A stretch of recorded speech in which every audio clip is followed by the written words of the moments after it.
Due to the graphic and disturbing nature of the crimes discussed, listener discretion is advised.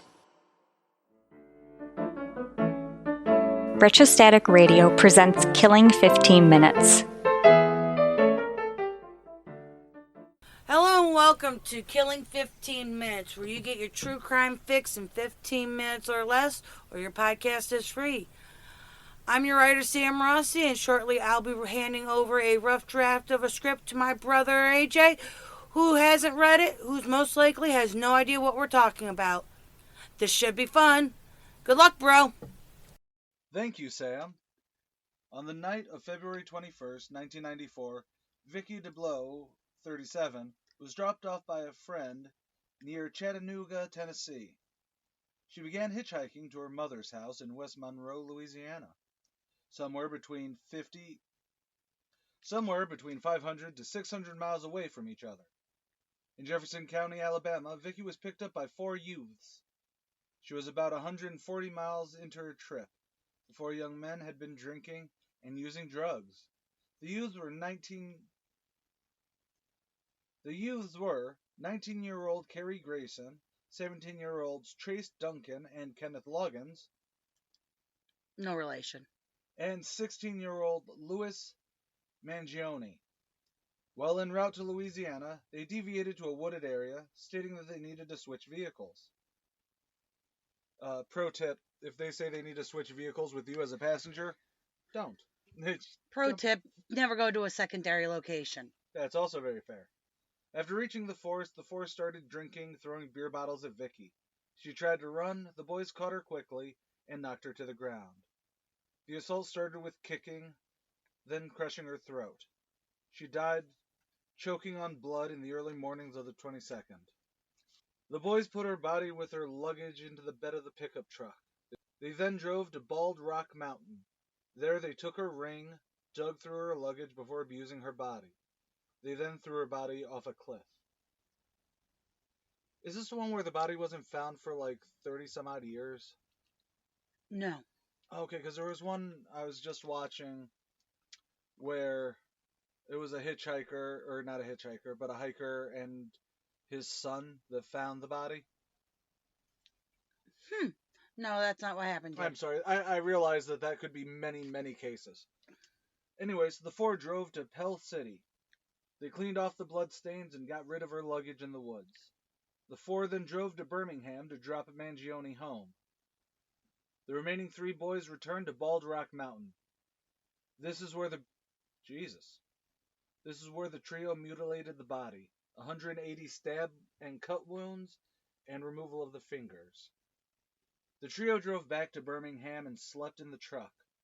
Grayson's girlfriend found them the next morning, covered in mud and blood. Grayson lied and said that the blood was that of a dog's. Vickie's body was found on February 26, 1994, by three rock climbers. She had to be identified by x-rays of her spine due to the damage. Investigators found the four suspects after one bragged about the torturous murder and showed missing fingers. By April 1994, all four were in custody and charged for the torture and murder of Vickie. From November 1995 to February 1996, the four were tried in separate trials and the courts in Alabama for the murder of Vickie DeBliuex. On November 2, 1995, 2 weeks before his 19th birthday, Duncan became the first convicted. Jury recommended death, and he had been sentenced on November 1990, and he was sentenced in 96. Mangione was convicted on November 18, 1995. The jury recommended life with no parole. Loggins' trial was delayed when the psychologist failed to submit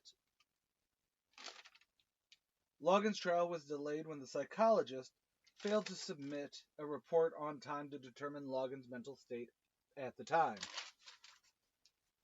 His trial started on November 27, 1995. Loggins pled not guilty by insanity and a month later was convicted. 10 jurors voted for the death. Grayson was the last one tried on November 29th. Grayson was the last one tried on January 29, 1996. During his trial, a forensic psychologist testified that Grayson had bipolar disorder, and he was experiencing a, air quote, manic state during the murder. During his trial, a forensic psychologist testified that Grayson had bipolar disorder, and he was experiencing a manic state during the murder. The shrink emphasized that Grayson knew right and wrong, and his actions were not solely based on his mental health condition. 4 days later, on February 2nd, 1996, he was convicted. On February 8th, his jury came back after 15 minutes with a unanimous recommendation for the death penalty. On March 8th, 1996, Circuit Judge Mike McCormick followed each jury recommendation, sentencing Mangione to life with... Goddamn. Okay. On March 8th, 1996, Circuit Judge Mike McCormick followed each jury recommendation. He sentenced Mangione to life while the other three were sentenced to death. In 2005, the U.S. Supreme Court heard the Roper v. Simmons case with a 5-4 major. Decreed that it was unconstitutional to execute offenders who were under the age of 18 at the times of their crimes. Duncan and Loggins had their death sentences converted to life without parole. Due to Miller v. Alabama, which prohibits life without parole, meaning they could be eligible after 35 years. Okay, I see why you added those cases, because that turned into a thing. Damn liberals. Yeah, on this one, I think so. After losing all appeals and a, air quote, child at the time of the murder, Grayson was set to death by nitrogen. Oh, sorry, let me fully say it. After losing all appeals and not a, air quote, child at the time of the murder, Grayson was sentenced to death by nitrogen-ordered hypoxia on November 21st, 2024. For his final meal, Grayson ordered soft tacos, beef burritos, a tostada, chips, and guacamole, and a Mountain Dew Baja Blast. I have a feeling he made a Taco Bell order. That's what I was thinking. Especially since that is some of my order. Especially when they did their Cheez-It tostada thing. Oh, those are good. Anywho. Sorry. Grayson's last moments were spewing expletives and giving the double bird salute. He was dead by 6:33 p.m.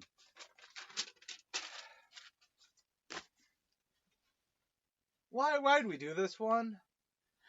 I thought it was better than I thought it would be good because it had the teenagers doing pack-like mentality. And that is actually what I would discuss on this in the discussion section.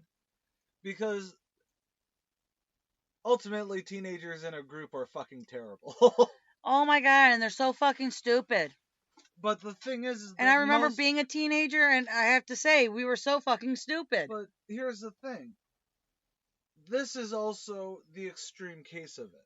Yeah. It's sort of like, I actually got into this several years ago, where, like, Brock Turner was arrested for rape and all that. Right. And, they were like, boys will be boys. No, the boys will be boys is... somebody setting something on fire. Boys will be boy does not include rape. Or murder. Like this. I know some people will be like, oh, it's boys will be boys. No. No. Murder bad. Murder bad no matter. It's actually bad. Okay? And the fact that it's not even just they turned around and went, hey, we picked someone up and now we're going to beat the shit out of them. It was then they went back to mutilate. Because you could argue, and on a, we revved each other up, shit got stupid. Yes. Scenario, the beatings. And I'm never going to say that's okay, but that is at least, you could see almost a mania happening there. Yes. Going back, however, to actually fully desecrate the body is worse. That's why I believe that the three were sentenced to death and Mangione was sentenced to life because, yes, it was a part of the group to kill her. But he didn't go, he wasn't there for the He wasn't there for the sex, mostly the sex. Right. However, how the fuck does... I'm sorry, and I'm nowhere blaming Grayson's girlfriend here, but... How is it... How does it... I'm trying to figure out the way to say it. If you come and you see your boyfriend's truck, or whoever's truck it is, you find all three of them covered in mud and blood, and they go, it was a dog. I wouldn't believe them. I'd call the cops and say, hey man, there's something going on. Look, this is mid-90s. Do a DNA test on it. If it's dog blood, okay.